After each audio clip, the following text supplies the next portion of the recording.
Terima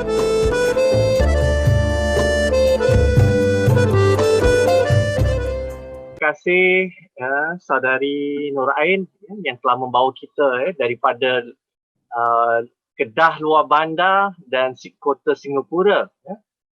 Permasalahan yang paling asas itu adalah keperitan golongan kelas bawah yang terhimpit dalam kemiskinan. Dan bukan sahaja mereka terhimpit dalam kemiskinan kerana kelas sosial, tetapi juga gender mereka iaitu perempuan.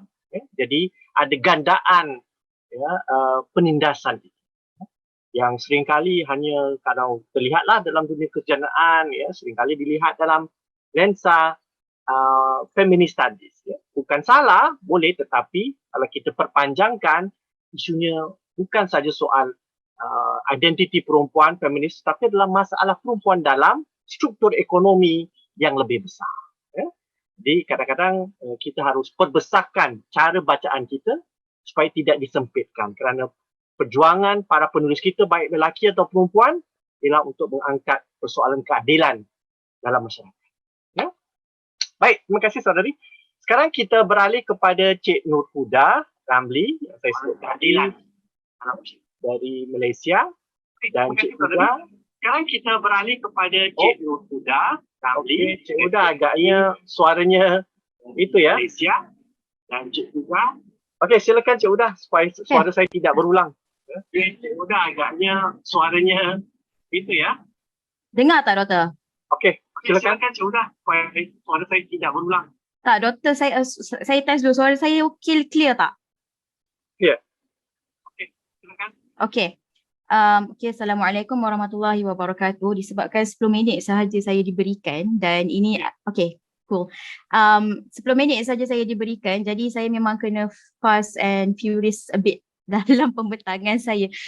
Pagi ini saya akan membentang, Allahuakbar. Okey, pagi ini saya akan membentang tentang hikayat perempuan bernama Latifah yang salihah atau yang tertindas, merungkai keislaman perempuan, hikayat perempuan bernama Latifah. Baik, sekilas lalu teks ini adalah teks hikayat yang masih kita tidak tahu siapa pengarangnya. Dan ini adalah kategori yang kita boleh kata sebagai genre, termasuk dalam kategori genre sastra kitab, ditulis dalam bentuk prosa bukan puisi, dan temanya adalah didaktik dan teladan, bertujuan untuk memberi pengajaran. Dan paling agak menarik untuk teks ini adalah teks ini berunsur keislaman tetapi tiada unsur kepercayaan animisme. Kalau kita bandingkan dengan teks-teks hikayat yang lain tu pasti akan ada, tapi teks ni menariknya tidak ada. Okey, kita pergi kepada intisari teks secara ringkas. Hikayat ini terbahagi kepada dua bahagian. Ada kisah Latifah, ada kisah Pertan Salam. Jadi siapa watak utama? Ada Rasulullah, ada Latifah, ada Pertan Salam. Nah, Rasulullah yang diletakkan di sini, satu perkara bila kita membaca teks hikayat, itu adalah cara orang Melayu bercerita. Maka signifikan sesuatu watak itu, dia akan tergambar kepada siapa yang diletakkan di dalam teks tersebut. Jadi bila diletakkan Rasulullah di situ, maka signifikannya adalah penting ataupun besarnya mesej yang dia cuba nak sampaikan. Bukanlah Rasulullah adalah sebagai literal manusia yang memberikan nasihat sebagaimana yang diberikan dalam teks ini. Latar tempatnya Madinah. Dan apa temanya? Nasihat tentang bagaimana menjadi perempuan dan isteri solehah dan balasan kepada isteri yang tidak solehah. Kenapa saya katakan yang solehah atau yang tertindas? Kita akan tengok kepada inti teks ini supaya kita persoalkan kembali adakah solehah yang disuguhkan oleh teks ini. Dan sebenarnya teks ini kenapa dia menarik minat saya untuk membedahnya adalah kerana apa yang ada dalam teks ini yang ditulis barangkali mungkin dalam kurun ke-17 macam tu, atau mungkin awal lagi, sebenarnya apa yang ada dalam teks ini adalah kita kata turaf kepada teks yang ada pada masa sekarang. Intinya sama pada teks-teks perempuan solehah yang ada pada masa sekarang. Jadi adakah pengajaran tentang perempuan bersifat solehah ini sesuatu yang bersifat moden? Tidak, itu ada susur galurnya daripada teks-teks klasik kita, dan hikayat perempuan bernama Latifah adalah salah satu contohnya.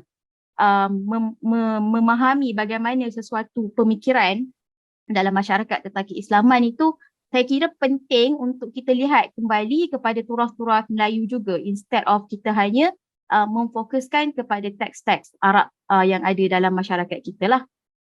Okey. Baik, kisah Latifah ni secara ringkas, dia adalah seorang anak perempuan yang akil baligh, umur 12 tahun, lepas tu dia tak nak kahwin. So bila dia tak nak kahwin, apa mak bapak dia buat adalah mak bapak dia bawa jumpa Rasulullah, and then Rasulullah nasihatkan dia supaya dia kahwin. Dan Latifah dia menyuarakan kegusarannya. Jadi Rasulullah bagi tahu apa faedah kau kahwin, apa faedah kau tak, apa balasan kalau kau tak kahwin lah. Dan ada ironinya kerana ringkas sajalah saya ceritakan, kerana nasihat yang diberikan oleh Rasulullah itu adalah kalau dia kahwin, macam mana dia buat baik pun dia tetap tak dapat menyaingi kebaikan yang suami dia beri. Jadi Rasulullah kata tetap juga kena kahwin sebab kalau tidak tak boleh masuk syurga. So it is very problematic lah, in the sense where it is very irony. Kalau tak kahwin tak masuk syurga, tapi kalau dah kahwin pun buat baik macam mana pun tak dapat menyaingi kebaikan suami, which is very problematic. So Latifah ni last kali dia terpujuk juga untuk berkahwin dengan suaminya. Jadi dia kahwin dengan lelaki bernama Narbir.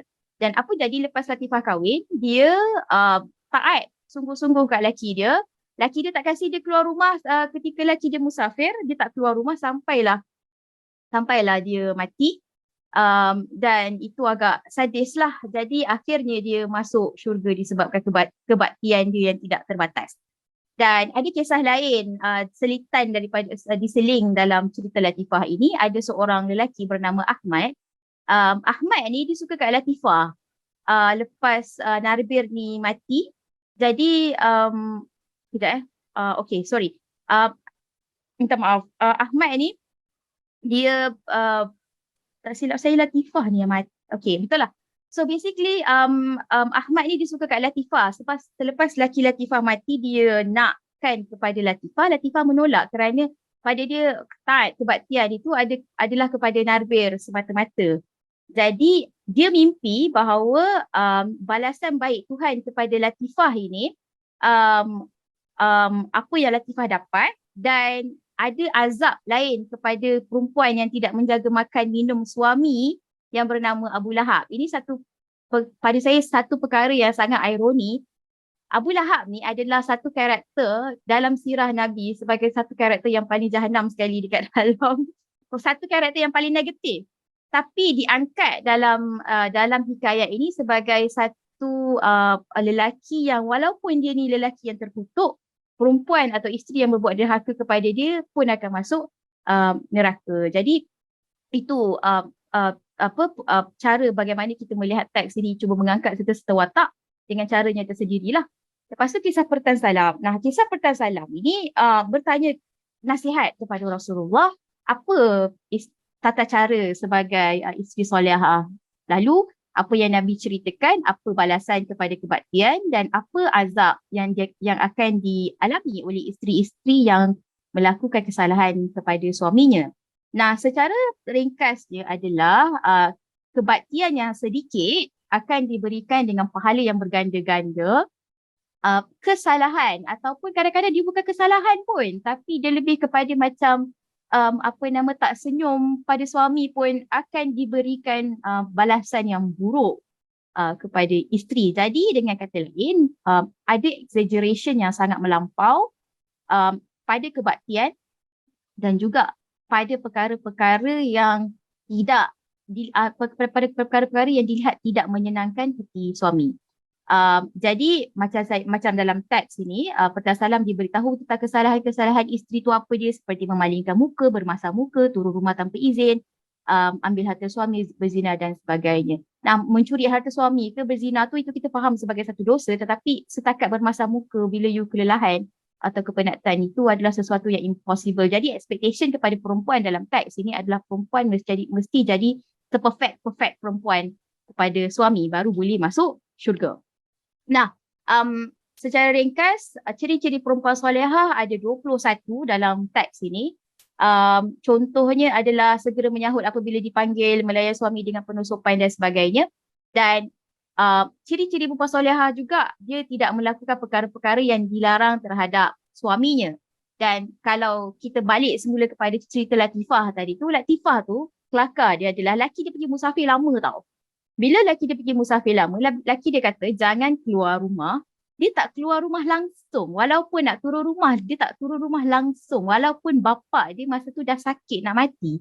Lepas tu apa jadi dalam cerita Latifah yang menariknya adalah mak dia macam dah susah hati lah. Anak aku tak boleh balik, tak boleh tengok anak dia. Lepas tu dia cuba minta izin daripada Rasulullah. Rasulullah kata, um, Latifah tu bertenanglah wahai ibu, Latifah sebenarnya sedang membuat kebaktian. Jadi end up Latifah tak balik pun tengok bapak dia sakit, bapak dia mati.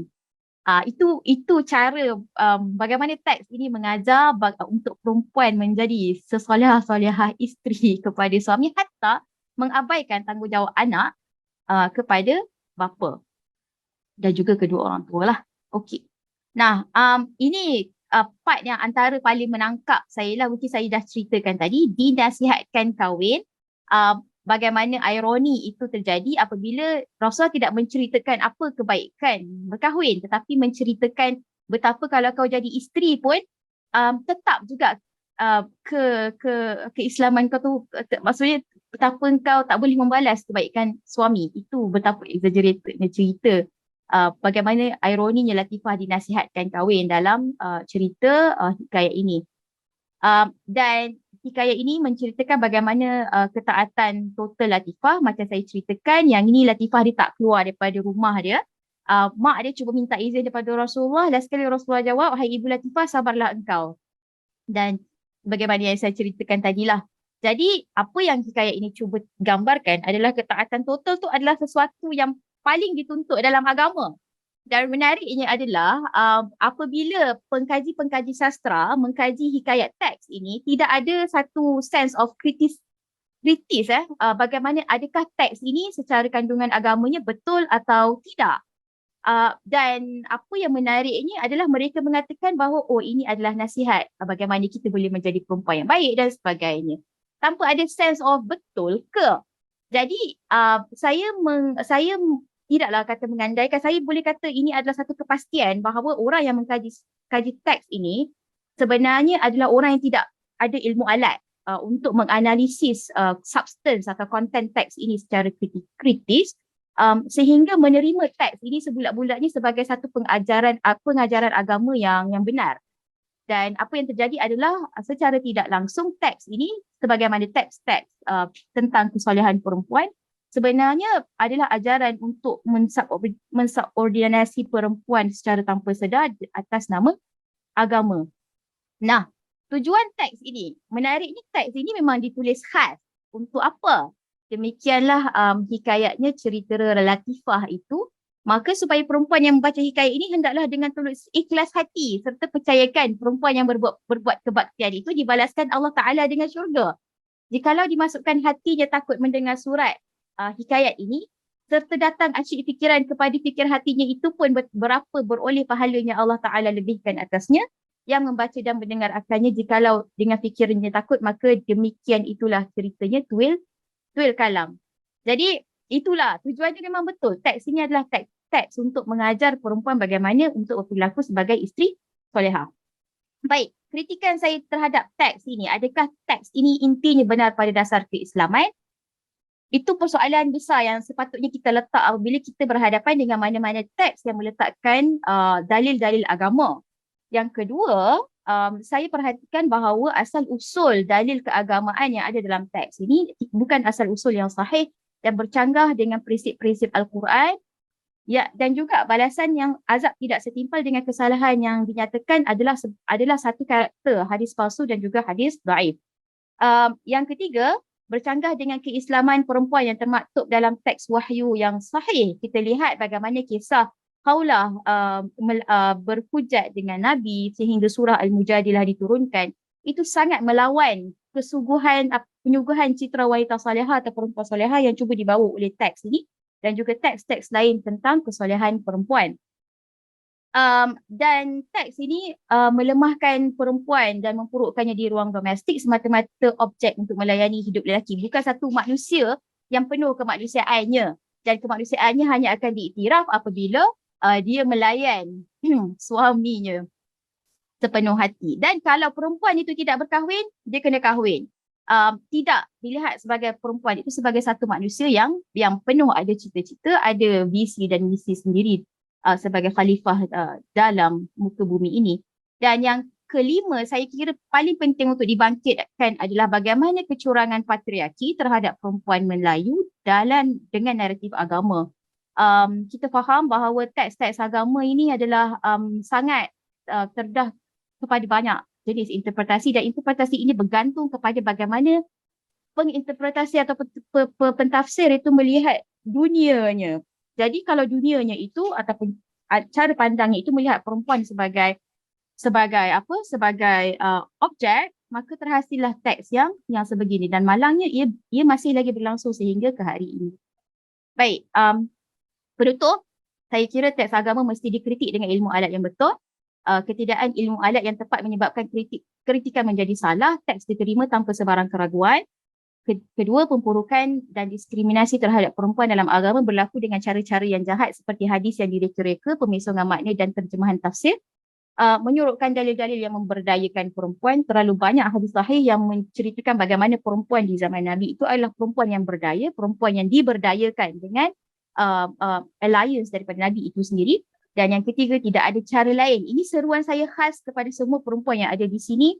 Tidak ada cara lain untuk mengenal pasti ini semua melainkan dengan perempuan sendiri yang berusaha menuntut ilmu untuk menguasai pengetahuan tentang teks agama. Kerana pada saya, penguasaan teks keislaman adalah jalan ampuh buat pembebasan perempuan. Jadi itu saja doktor daripada saya. Ya, baik. Terima kasih Cik Huda, ya, yang kita tahu Cik Huda berlatar belakangkan pengajian Islam, ya. Memang saya rasa mesra lah, ya, dengan soal-soal hadis, ya, soal-soal nas, ya, dan soal interpretasi itu. Dan kita lihat sebenarnya bukan dalam hikat ini saja, pemaparan tentang wanita juga ada sisi yang dipanggil misoginis, ya, iaitu kecenderungan melihat wanita dengan lensa yang agak negatif. Banyak teks-teks abad pertengahan lah, ya, sama ada teks itu dari istana ataupun teks itu daripada golongan agamawan, daripada golongan saudagar, dan ada sisi misoginis itu. Bukan saja dalam kebudayaan kita, juga dalam keagamaan tradisi lain, ya. Jadi hari ini, ya, kita berdepan dengan cara pembacaan yang supaya lebih menegakkan soal keadilan di situ. Dan kita perlukan tadi Cik Huda kata ilmu alat bantu itu dan tidak menerima bulat-bulat. Ya. Pemaparan tentang perempuan sama juga dengan Siti Salehah yang ada dalam hikayat Sultan Ibrahim Ibni Adam. Ya. Kalau teman-teman nanti perpanjangkan, ya, ini adalah satu usaha yang termasuk di Indonesia kita tahu gerakan untuk membaca kembali, ya, beberapa teks-teks yang membicarakan tentang perempuan yang diguna pakai di beberapa pondok pesantren, ya, yang agak melihat perempuan dalam bentuk ini. Jadi ini sebenarnya adalah usaha hari ini, ya, untuk bukan menjukar balik tetapi untuk memikir ulang supaya kita membaca dengan lebih adil, ya, berkenaan dengan isu sama ada dia lelaki atau perempuan. Yang pentingnya adalah keadilan untuk semua. Ya. Baik, silakan yang lain, bukan yang lain, yang terakhir, ya, daripada Saudara Ilya yang akan membawa perbincangan berkenaan Samad Ismail, tokoh intelektual yang tidak kalah, ya, namanya dalam dunia persuratan di Singapura dan di Malaysia. Ya. Saudara Ilya, silakan.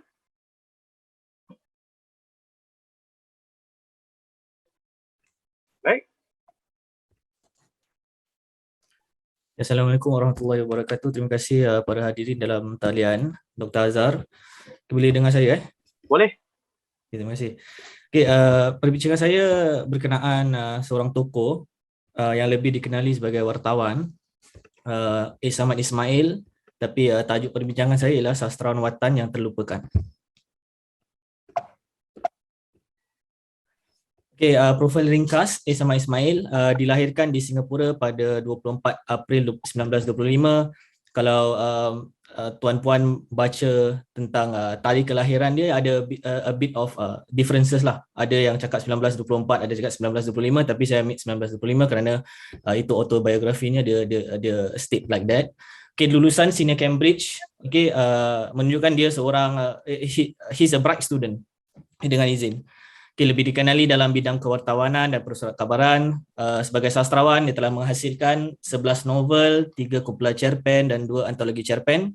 Menggunakan nama pena seperti Asmal, Orang Sekijang, menggerakkan pelbagai organisasi sastra, sastra, antaranya Asas 50, Persatuan Penulis Nasional dan juga Majlis Perbandaran Sastra dan Bahasa. Dia juga telah diiktirafkan dengan pelbagai hadiah sastra, termasuk hadiah Pejuang Sastra, Anugerah Doktor Persuratan dan Anugerah Roman Magsaysay. Okey. Ini satu profil ringkas berkenaan Isamak Ismail dalam ranah sastra. Saya tidak masuk dalam ranah kewartawanan lah, kerana kita masa yang singkat, saya ringkaskan. Okey, ini peristiwa-peristiwa penting yang berlaku dalam sepanjang hayatnya yang saya rasa penting untuk perbicaraan saya hari ini.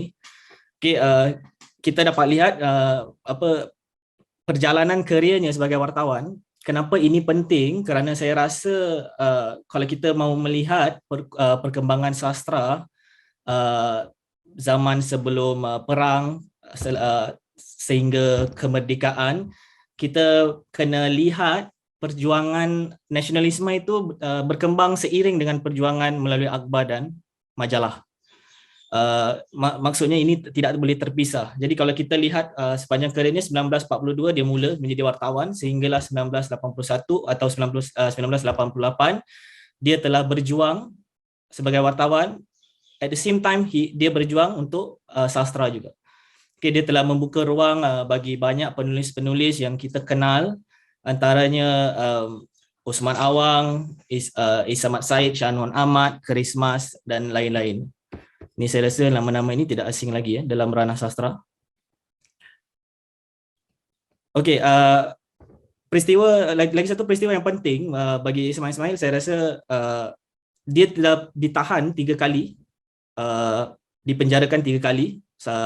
2 kali boleh dilihat 1946, 1951 sehingga 1953, dengan 1976 sehingga 1981.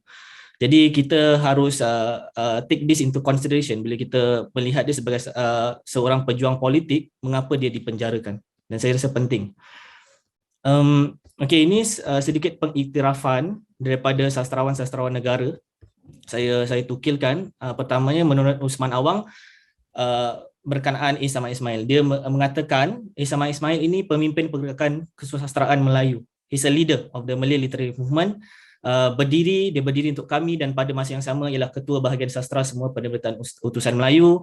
Bahasa Isamak Ismail sentiasa tajam dan langsung, setajam pemikiran dan pandangannya. Bukan saja seorang wartawan pada zamannya tetapi juga seorang pemikir untuk rakyatnya, antara yang sangat sedikit yang mereka ada. Seterusnya,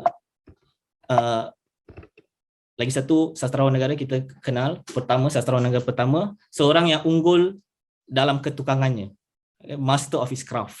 Okay, apa yang dikatakan oleh Christmas, Isamak Ismail seorang idealis yang committed atas nama kemanusiaan dan didorong oleh rasa tanggungjawab yang mendalam terhadap masyarakat. Tujuan khusus ialah untuk memperjuangkan keadilan sosial dan menajamkan hati nurani manusia terhadap sesama insan. Adalah lambang pesona dan kemesraan kepada semua orang yang berkongsi ikatan dan minat yang sama dengannya dalam perjuangan demi kemerdekaan. Ini nasionalis-nasionalis lain yang kita kenal. Manusia luar biasa, wartawan yang brilian, penulis yang sensitif, ahli politik yang dinamik, pemikir yang serius dan sahabat yang jujur. Jadi dari menurut Christmas ni kita boleh lihat Isamak Ismail ni is a multifaceted figure. Dengan izin multifaceted figure, dia banyak menggerakkan pelbagai ranah dan bidang. Okay, terakhir sekali pengiktirafan menurut Arinawati, sastrawan negara juga, dia berkata walaupun pengarang dan penulis termasuk Isamak Ismail digunakan oleh Jepun untuk tujuan propaganda, mereka pula menggunakan tulisan mereka demi perjuangan kebangsaan Melayu dengan mendidik sikap pembaca, asuhan mental dan menyampaikan mesej, makna-makna tersirat. Okey, sekarang kita terjun masuk ke dalam karyanya, dalam cerpen-cerpennya dalam buku kumpulan cerpen Ingin Jadi Pujangga. Saya bincangkan sepintas lalu. Okay, pertama sekali ni satu gagasan besar yang saya dapatlah melalui pembacaan saya yang sangat ringkas. Satu, jiwa merdeka. Kemerdekaan yang kita tahu daripada nasionalis selalunya bersifat retrospektif. Tapi saya rasa saya ambil sifat introspektif Isama Ismail mengenai kemerdekaan. Definisinya. Okay, satu, semangat keusahawanan, optimis dan berdikari. Dia ingin memupuk semangat keusahawanan tu. Saya dapat lihat dalam cerpen Ubi Kayu. Kita tahu latar Ubi Kayu ni semasa pendudukan Jepun 1944. Jadi ini saya tukil, kaum perempuan saya tidak mahu pulang, katanya hendak menumpang di pondok itu, hendak mencangkul setiap pagi dan petang. Dia sudah gila ubi kayu tetapi nampaknya dia bersungguh-sungguh mahu jadi peladang. Kita boleh nampak di sini lagi satu sisi yang Isama Ismail mahu pupuk semangat keusahawanan, entrepreneurship skills. To stand, to be self-reliant, daripada kita kita lihat pembacaan saya yang sangat ringkas tu, saya dapat lihat inilah. Jadi yang satu, dia benar, oleh sebab itu tanamlah ubi kayu banyak-banyak. Kata Encik Mahmud, saya tak dapat menceritakan, syukur saja, dan saya berazam akan bekerja keras menolong membanyakkan barang-barang makanan untuk kaum kita di Shonan. Okey, boleh nampak sisi perjuangan di situ, nasionalis. Okey, lagi satu, menghalusi nilai dan falsafah hidup dalam cerpen seorang pengail. Ini latarnya seorang pengail, dia jumpa nelayan lah, dia jumpa pencerita orang pertama ini, dia jumpa seorang yang bernama Pak Kemat. Okay, Pak Kemat ni dia mengusulkan satu pemikiran hidup, falsafah hidup yang menentang materialisme. Jadi dia kata begini, sangat perlu sekarang bagi kita mempunyai falsafah itu, falsafah hidup yang tidak berdasarkan benda yang zahir, wang kertas atau kerusi meja moden, melainkan ia berasaskan sesuatu yang lebih dalam dan penting. Masa sentiasa beredar, modal hidup seseorang bukanlah wang ringgit dan harta benda, melainkan yang sebenarnya ialah tubuh dan semangat yang kuat. Okay, seterusnya, kepentingan ilmu ini selalu kita dapat tepu di dalam karya-karya nasionalis. Selagi rakyat masih dapat diperbodohkan oleh orang-orang seperti Lebay Kasim, selama itulah mereka akan tinggal dalam kegelapan, dan kewajipan kita ialah menghapuskan pengaruh-pengaruh orang yang seperti itu dari kalangan masyarakat rakyat. Okay, ini latarnya polemik Bung Leman dan Lebay Kasim, watak-watak dalam cerpen itu. Satunya agamawan dan lagi satu seorang pemikir dan pejuang bangsa. Jadi ini yang Bung Leman katakan kepada pemuda-pemuda di situ. Dia kata tentang kebodohan agamawan yang menjajah khurafat. Okay, seterusnya satu lagi tema besar ialah nadi pemuda-pemudi, the youth. Okay, I think dengan izin he put importance in youth sebagai pembela bangsa. Dia kata begini, sebenarnya memang aku simpati dengan perjuangannya, memang terasa olehku mereka pemuda yang betul-betul ingin berkhidmat untuk bangsa dan tanah air. Dalam keinginan mereka mahu berkorban itu, mereka tidak mementingkan diri sendiri. Saya teruskan. Kesedaran sosial, social consciousness, pelestarian bahasa dan sastra. Kita tahu satu perjuangan besar oleh Isama Ismail ialah perjuangan dia tentang bahasa kebangsaan, dan ini dapat dilihat dalam cerpennya Ahli Bahasa. Okay, ini saya tukilkan sedikit. Pendewasaan ternyata dari tulisan. Kita mesti teliti dengan bahasa kita. Kalau bahasa kita tidak kemas, tidak bersih, surat khabar kita menjadi seperti surat khabar Arab pula. Bahasanya baik, barangkali itulah sebabnya dia disuruh oleh Cik Gani menjadi rencana dan cerpen. Untuk menjadi pengarang yang baik, tentulah yang pertama-tama sekali perlu dikuasai ialah bahasa, dan untuk menguasai bahasa dia harus banyak membaca buku bahasa dan sastra. Ini dia letakkan kepentingan pelestarian bahasa dan sastra itu, dan banyakkan menulis dan membaca. Yang saya rasa ini slide yang terakhir. Okay, kesedaran sosial lagi satu, kepentingan pertimbangan sisi etika moral yang sarwa jagat kala berdepan dengan pertarungan ide dan aliran pemikiran dalam cerpen Bung Leman. Okay, ni saya tukil, tengoklah kata mereka, Bung Leman kita walaupun tinggi pelajarannya tak sombong. Sifat tak sombong Bung Leman ini ialah sifatnya tak keberatan duduk di kedai kopi berbual-bual dengan kita si kucing kurap. Saya ada cakap pasal tentang Lebay Kasim tadi. Lebay Kasim itu seorang agamawan yang tidak mahu berkongsi ilmu dan tidak boleh, dia kirakan golongan elit lah, tak boleh duduk dengan rakyat terbanyak. Lagi satu, dengan bekerja juga kita boleh berjuang, asal saja cita-cita perjuangan itu tidak kita lupakan, tidak kita buangkan. Dia cita-cita saja yang perlu, dasar-dasarnya dari perjuangan kita itu yang harus kita pegang teguh, bukan semboyan, bukan sorak, tetapi dasar cita-cita kejujuran hati, ketabahan jiwa. Inilah yang perlu yang menjadikan seseorang itu ahli pergerakan yang sejati. Saya rasa tukilan ini sangat-sangat mendalam. Saya rasa ini masih relevan masa kini juga, perjuangan ini. Okay, jadi selepas saya berkongsi tentang tema-tema besar, gagasan-gagasan besar yang Aisyah Ismail angkat dan pengiktirafan sastrawan-sastrawan lain mengenainya. Jadi saya mau ajak para hadirin ini kita renung bersama kenapa ini dia dilupakan. Dalam ranah sastra lah. Kalau ranah kewartawanan tu memang dia tak asing lagi lah, kita kenal dia. Jadi ini yang saya apungkan melalui pembacaan saya sendiri. Saya rasa pertama, sisi kesusastraan itu dibayangi dengan ketokohan dan kehadirannya sendiri dalam bidang kewartawanan. His literary side is overshadowed by his brilliance and prominence in the as a reporter, as a wartawan. Yang kedua, saya rasa dia lebih fokus mengamanahkan perjuangannya kepada golongan yang sudah dipercayai, empowering others. Kita dapat lihat penulis-penulis yang hebat, yang mapan seperti Christmas, Usman Awang, Shanun Ahmad, Aisyah Ismail, ini semua sudah is an individual on their own. So saya rasa dia telah mengamanahkan perjuangannya ini kepada golongan-golongan ini yang dia telah bimbing dan telah didik. Yang ketiga, tentu sekali perubahan keadaan sosial politik. Saya rasa bila dia berhijrah ke Kuala Lumpur pada tahun 1954, kalau tak silap saya, keadaan sosiopolitik ini sudah berbeza lah, sudah berubah.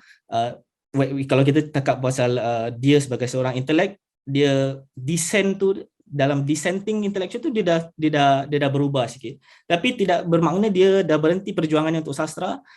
Kita berbalik kepada poin kedua, saya rasa dia telah mengamanahkan perjuangannya itu kepada golongan yang sudah dipercayai, empowering others. Dan saya rasa ini slide terakhir. Terima kasih semua.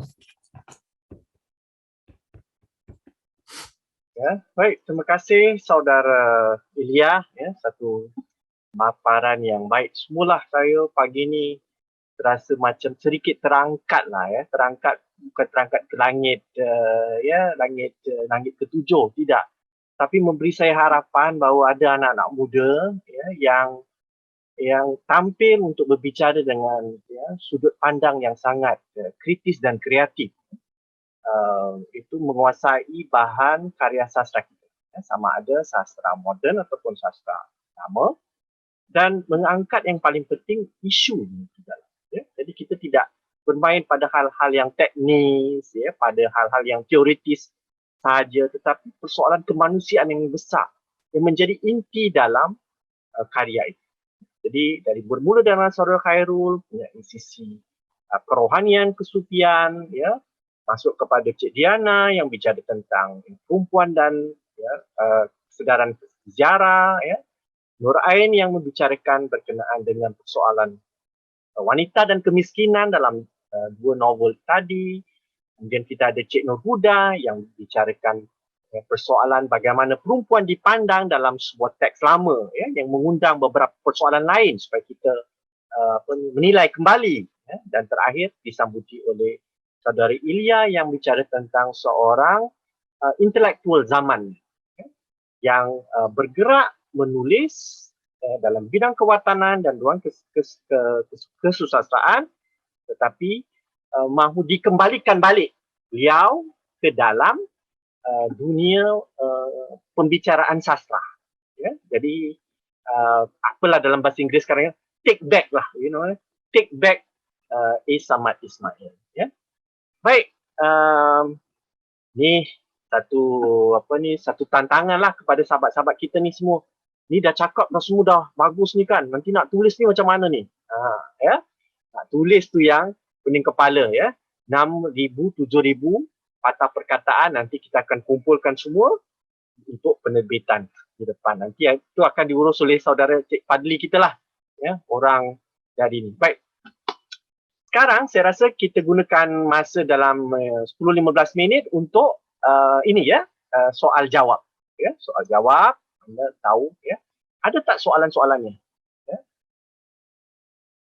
Okey, mungkin ada satu ya dulu.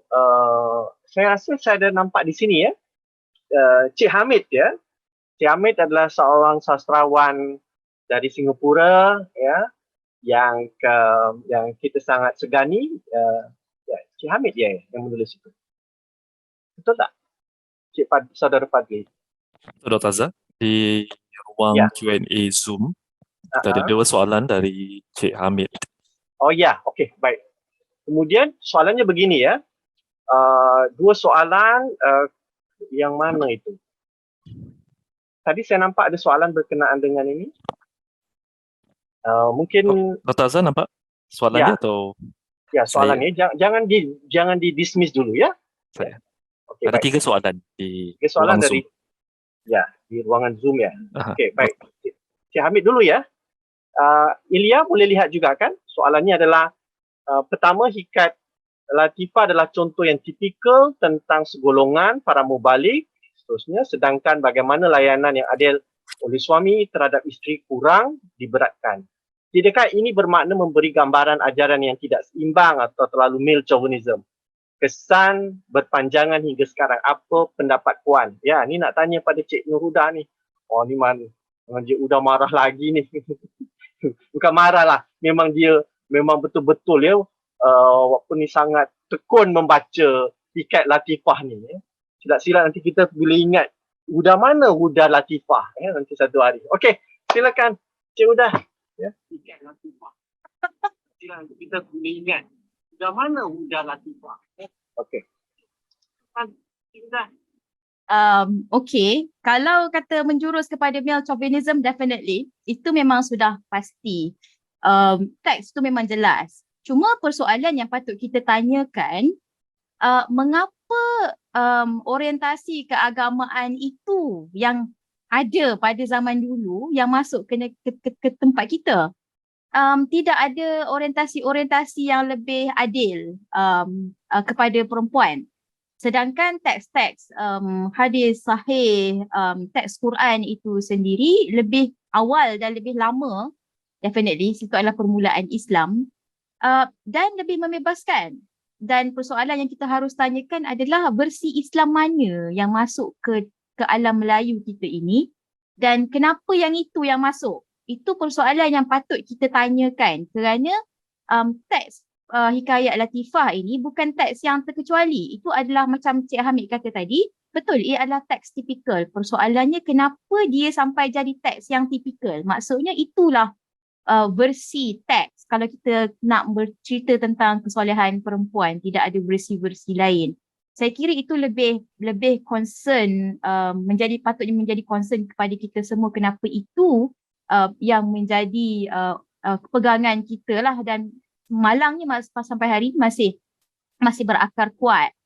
Dan itu yang saya fikir macam kita nak merungkaikan persoalan ini, tidak boleh hanya sekadar kita kata, saya melihat begini ya, tidak hanya kita merujuk kepada teks-teks turas Arab itu. Pada saya itu adalah kunci bagaimana kita boleh mendapat sumber-sumber nak memastikan bahawa apa yang kita ada adalah betul atau tidak. Itu satu.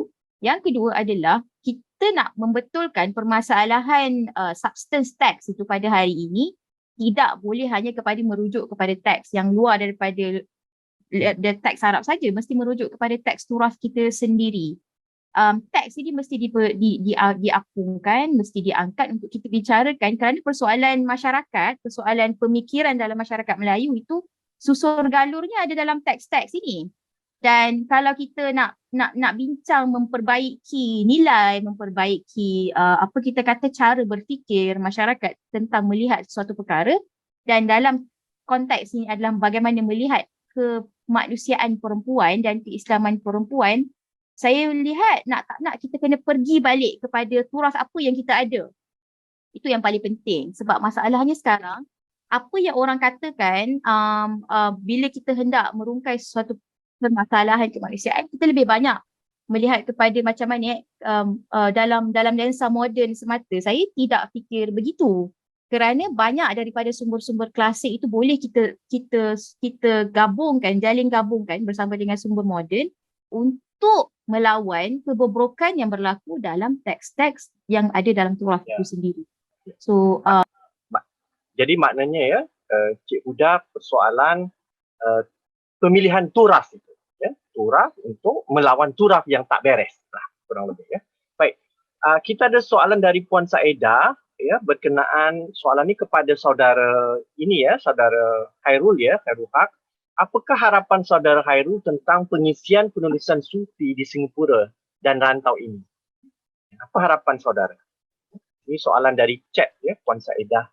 Baik, terima kasih Dr. Saedah atas soalan pertanyaan tersebut. Saya rasa awal sekali adalah harapan supaya lebih banyak yang tulislah. Kerana ia seolah-olah satu daerah yang sedikit asing atau daerah yang sedikit terpencil lah. Itu yang pertama. Tetapi mungkin dari segi kandungan pula harapan saya adalah supaya, dan ini harapan untuk diri saya sendiri, atau kita kata visi penulisan ke hadapan, iaitu supaya ada puisi yang sedalam puisi Hamzah Fansuri tetapi mencakupi kehidupan moden, iaitu dari sudut kesedaran, dari sudut perjalanan sufinya ialah mencapai apa yang disedari oleh Hamzah Fansuri, tetapi tidak terpisah daripada kehidupan moden terutama di Singapura dan di rantau Nusantara yang penuh dengan pelbagai permasalahan, penuh dengan ketidaktentuan dan sebagainya. Jadi itulah harapan saya, insya-Allah. Jadi isinya bukan semata saja ya berkenaan dengan pengisian kerohanian ya, yang pasti wajar dalam sufisme, tetapi dimensi sosial Islam yang bertentangan, yang berhadapan dengan permasalahan masa kini ya, saudara. Jadi sufisme juga harus berdepan dengan tantangan ini ya. Kurang lebih itulah dari bacaan saya, apa yang ditanggapi oleh saudara. Kemudian kita ada tambahan daripada Dr. Saedah berkenaan ini, saudari Ain ya, Nur Ain ya, wanita dilihat sebagai agensi yang rumit dan dinamis dan menentukan misi hidupnya sendiri. Bagaimanakah hal-hal ini ya, kelihatan dalam kota air mata? Bagaimana Nur Ain? Boleh anda tanggapi soalan Dr. Saedah ini? Maaf Doktor, boleh Doktor ulangi soalannya? Ya, dia ada di chat ya. Soalannya adalah wanita dilihat sebagai agensi yang rumit, dinamis dan menentukan misi hidupnya sendiri. Ya. Bagaimanakah hal ini kelihatan dalam kota air mata? Apakah tahap agensi itu yang wanita boleh melakukan sesuatu? Karena wataknya dua-dua tewas kan? Ya, dalam mengerti kalah ya. Bagaimana kalau apa pendapat anda dari bacaan? Baik, terima kasih Dr. Saedah atas pertanyaannya. Baik, jadi melihat wanita sebagai agensi yang rumit, dinamis dan menentukan misi hidupnya sendiri, saya rasa Cikgu Muhammad Latif Muhammad telah mengemukakannya melalui kita harus pertama sekali itu mengangkat dan memberi perhatian dahulu kepada tema mengenai ataupun isu mengenai kemiskinan wanita itu terlebih dahulu. Kerana kalau kita lihat ia sebagai perkara-perkara ini sebagai rumit dan tidak dapat menentukan, wanita itu tidak dapat menentukan misi hidupnya sendiri, tanpa mengatasi masalah tersebut dahulu, kita tidak akan go to the other steps. Ya. Ya, baik. Terima kasih ya. Mungkin juga kerana dia sebuah novelet ya, agaknya dia adalah pemaparan masalah dulu ya. Mungkin kalau diperpanjangkan itu ya, agensi perempuan itu mungkin lebih menyerlah ya kan? Mungkinlah, ini spekulasi saya. Baik, saudara Ilya ada soalan dari Encik Hamid juga. Samad Ismail sangat ditakuti oleh penjajah Inggeris kerana fahaman sosialismenya dan sangat ditakuti oleh kerajaan UMNO kerana menggugat feudalisme. Apa pendapat tuan? Terima kasih Pak Hamid atas soalan ini. Okay, pembacaan saya yang ringkas, saya boleh lihat kita kena akur Samad Ismail ini seorang yang intelektual. And he's not a type of intellectual that is very upstanding, dissenting. Okay, he's always, dia selalu tulis tentang nationalism, political consciousness, social consciousness. Okey, kenapa saya rasa saya setuju dengan pendapat Pak Hamid tentang dia ditakuti oleh pihak penjajah, sebab pihak penjajah masa itu ialah kerajaan. Dia ada kolonial. Jadi perjuangan Isam Ismail, kita tahu pengisian kemerdekaan itu ialah anti-colonialism. Ini kita dah akur lah, kita faham dalam pembacaan rencana tulisan-tulisannya. Kerajaan UMNO mengugat feudalisme. Ini kita sedang berbincang tentang contestation of ideas, aliran pemikiran pada zaman itu. Kita tahu Isam Ismail seorang pemikir politik yang radikal. We can even see him as a reformist actually dari sudut aliran pemikirannya pada masa itu. Jadi memang kalau kita kaji tentang Isam Ismail, memang dia tepulah dengan anti-colonialism dan yang menggugat feudalism ini. Dan saya rasa yang kita patut angkat sebenarnya, kita harus kita mengerti ialah kita jangan taksub kepada satu tokoh itu sendiri. Yang kita harus angkat ialah kalau dia ada kelemahan pun kita nak kena mencari wacana tandingan untuk dia. Kita nak kena tengok apa yang dikatakan oleh orang lain, pihak lain kepada Isam Ismail. Kerana ada orang yang bila kita cakap Isam Ismail terimajinasi itu dia seorang yang daripada garis keras komunis. Not socialism sebenarnya yang penjarakan dia. Diorang tak cakap dia he's a socialist. People say that he's communist. So kita kalau kita nak kaji dengan lebih mendalam, kita nak tengok wacana tandingan, the alternative discourse about Isam Ismail. Terima kasih Pak Hamid, harap saya jawab soalan itu. Kalau boleh saya tambah sedikit ya saudara, itu agak menarik juga kalau kita lihat kecenderungan anti-kolonial dan anti-feudal itu juga ada di tangan beberapa yang sama kantor dengan Pak Isam Ismail.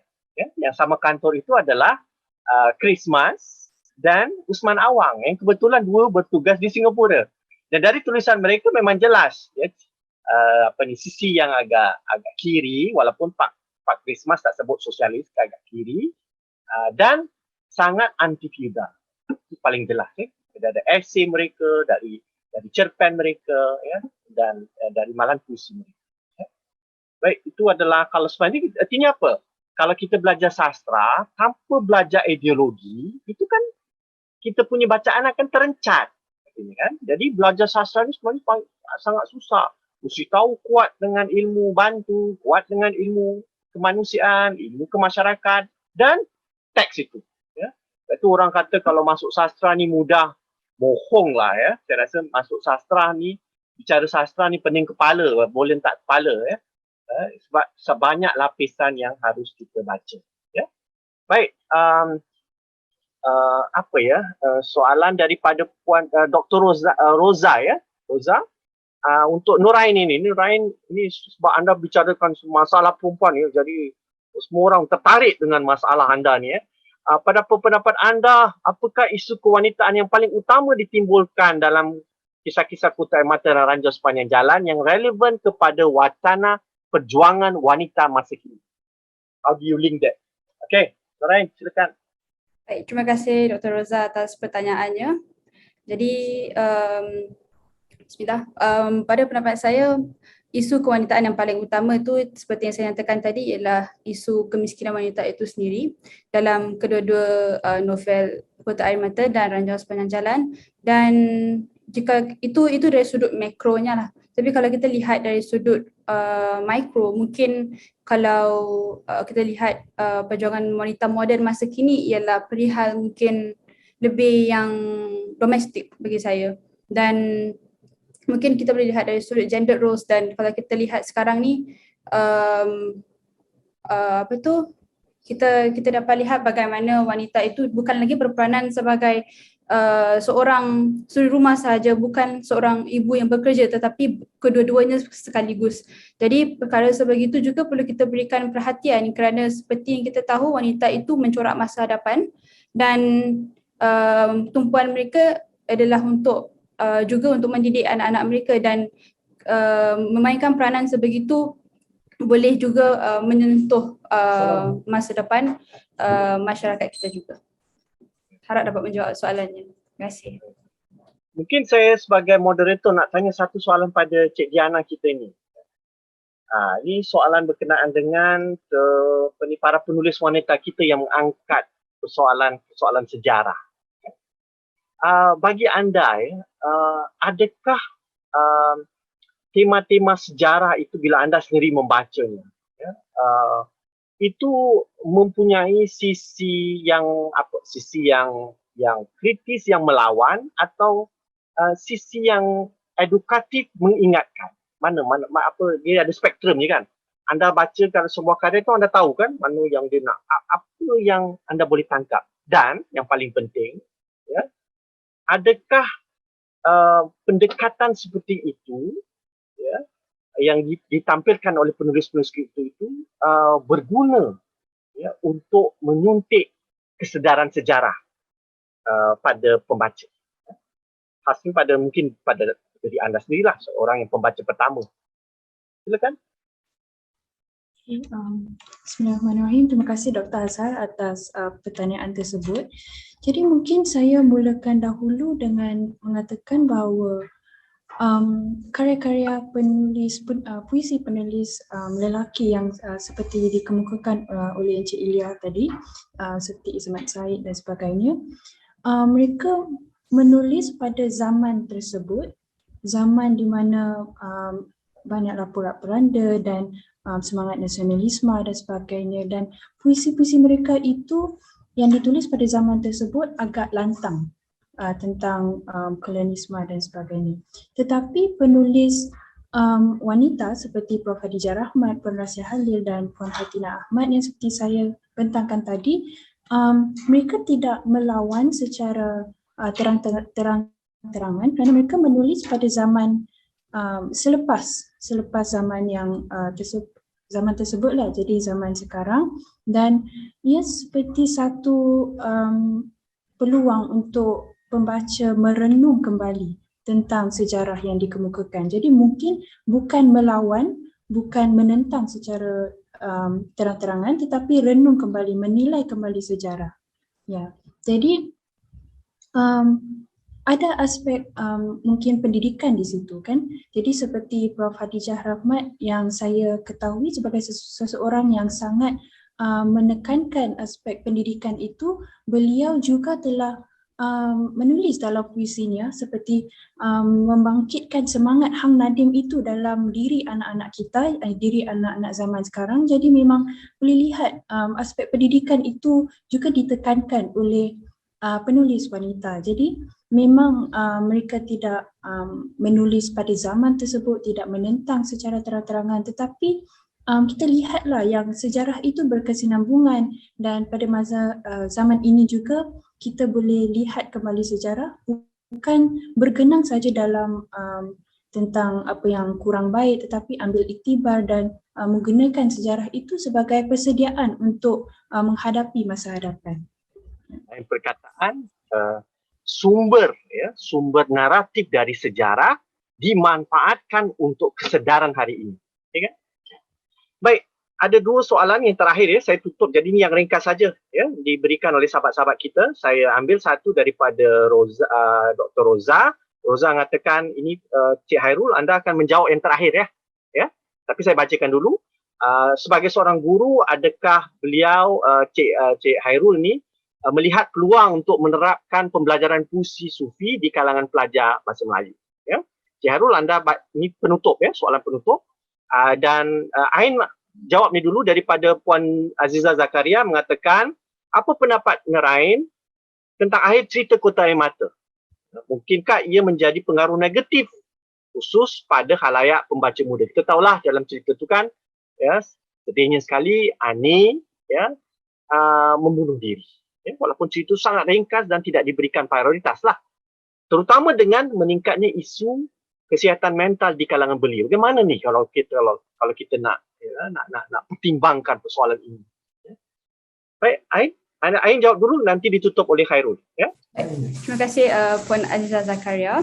Baik, jadi pada pendapat saya, akhir cerita Kota Air Mata tu satu pengakhiran yang menyedihkan, menyayat hati dan tragis kalau kita lihat bahawa Ani itu akhirnya membunuh diri kerana tidak dapat keluar daripada keadaannya, dan juga kita tahu pada pada waktu itu dia juga sedang mengandungkan anak, dan mungkinkah ia menjadi pengaruh negatif khusus pada halayak pembaca muda, terutama sekali dengan meningkatnya isu kesihatan mental di kalangan belia. Saya rasa Cikgu Latif telah melakukan sisipan itu dengan cara yang mungkin yang teliti, dan saya fikir dengan mengakhiri cerita tersebut dengan cara yang begitu dapat dijadikan sebagai satu iktibar kepada pembaca kita, dan juga dengan pengakhiran yang tragis itu dapat menyedarkan pembaca, dan saya rasa memberi kesedaran kepada pembaca itu tentang kemiskinan dan kemelaratan dalam kota kita ini.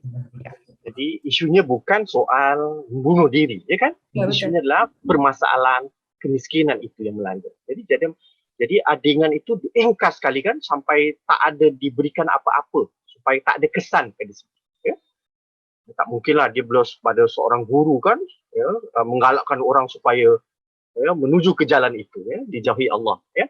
Baik, yang terakhir Saudara Khairul sebagai guru. Okey. Okey, baik, terima kasih Dr. Roza atas soalan.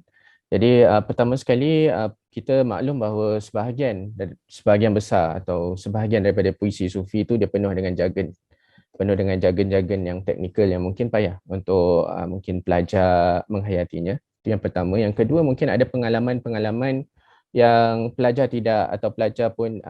dan pembaca biasa mungkin tidak akan dapat menggarapnya. Contohnya kalau dalam puisi Nur Hidayat ada berkenaan warna-warna dan sebagainya, dan warna itu sebenarnya adalah penyingkapan kerohanian yang dialaminya bila melakukan zikir dan sebagainya. Jadi perkara tersebut mungkin tidak relevan, tetapi ada puisi-puisi sufi yang menyentuh aspek-aspek universal, aspek percintaan. Contoh dalam puisi Nur Hidayat ada juga tentang cinta kepada isterinya dan dibawa kepada tahap yang lebih dalam, dan sebagai seorang sufi mungkin dia juga adalah seseorang yang memandang atau melihat Tuhan dalam setiap apa yang berlaku, dan itu adalah sesuatu yang bukan sahaja spiritual tetapi juga intelektual, yang mana mengajak seseorang atau pelajar tu dia boleh menghayati sesuatu bukan sekadar secara zahir sahaja tetapi dengan lebih kritis. Itu antara perkara yang boleh kita manfaatkan atau pelajar boleh manfaatkan dan guru boleh manfaatkan dalam pembelajaran. Dan antara usaha saya sendiri ada himpunan puisi saya yang kedua, Anak Waktu Belajar Diam, yang mana saya cuba menulis sesuatu yang mungkin lebih mesra kepada para pelajar, kepada remaja, kepada golongan yang baru nak kita kata berjinak-jinak dengan puisi dan sebagainya, yang tidak ada jargon seperti kumpulan puisi saya yang pertama lah. Jadi itu antara percubaan saya, dan mudah-mudahan lah itu menjawab soalan. Ya, sudah terbit ke saudara? Sudah, oleh Unggun Kreatif tahun 2 tahun ada lepas. bukunya, boleh tunjukkan sedikit? Ada bukunya tak? Bukunya, tak promosi. Ini orang Singapura ni kalah lah promosi. Kalau Cik Nurhuda akan dia tunjukkan.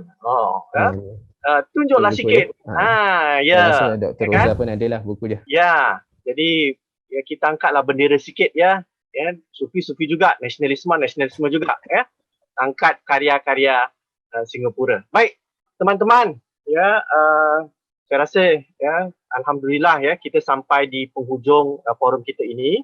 Saya mengundang ya satu baris ayat saja. Setiap satu daripada anda. Bermula dengan yang tadi Cik Khairul dulu, satu baris saja, satu baris ayat sebagai penutup. Jangan lebih. Okey, silakan. Saya akhiri Saudara Khairul, satu baris ayat. Silakan. Saya akhiri dengan membaca puisi itu ialah membaca kehidupan. Terima kasih. Cantik. Kemudian Cik Diana. Menghadapi masa hadapan, jangan lupakan masa lampau. Okey, bagus. Ya, Cik Ain.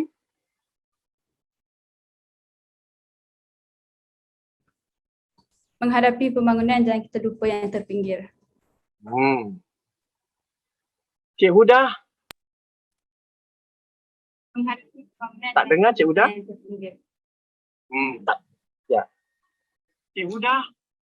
Doktor, Muziru ada bagi soalan dekat Facebook. Saya dengar tak? Saya rasa masa tak kesempatan. Dengar ke tidak, Doktor? Ya. Yang satu ayat saja dulu. Satu ayat dulu. Stres. Saya rasa masa tak kesempatan. Ya. Yang satu ayat saja dulu. Satu ayat dulu. Saya kira paling penting adalah perempuan mesti menguasai teks agama. Tak. Okay, terima kasih. Perempuan harus menguasai teks agama. Yang terakhir daripada saudara Ilya. Sekiranya kita tidak memupuk dan membangun satu identiti kebudayaan kita sendiri, ini akan menjejaskan perkembangan kerohanian dan intelektual kita pada masa hadapan. Okey, terima kasih semua. Memang bau-bau sama Ismail lah. Okey, baik. Maaf ya teman-teman, ada yang bertanya soalan, kita dah berada di hujung rancangan. Apapun soalan-soalan anda nanti boleh tanya. Ya, kita boleh bincang ya pada teman-teman, ni semua kawan-kawan lah. Ya. Nanti boleh ditanyakan.